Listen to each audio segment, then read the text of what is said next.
અમારા આઈજી સાહેબને થોડુંક હોમવર્ક આજે આપતો જવું. બહુ સરસ રીલ એમની બની હતી, ઇન્સ્ટાગ્રામમાં મેં જોઈ હતી. આમ ટાઈટ થઈને બોલતા હતા, ખબરદાર મારી રેન્જ છોડી દેજો.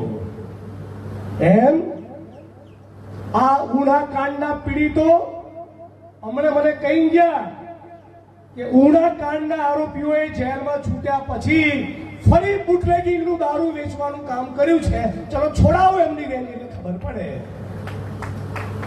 છોડાવો એમની રેન્જ. આ બધી ઇન્સ્ટાગ્રામની રીલો બનાવવા માટે ફાંકા ફોજદારીઓ કરે છે. હમણાં 1 કલાક 4 ફોન કરું ને તો એમની કચેરીની 3 કિલોમીટરની ત્રિજ્યામાં અને જુનાગઢની ઐતિહાસિક જગ્યાની 3 કિલોમીટરની ત્રિજ્યામાં સોમનાથ દાદાના મંદિરના 3 કિલોમીટરની ત્રિજ્યામાં 50 દારૂના અડ્ડાનું લિસ્ટ આપું.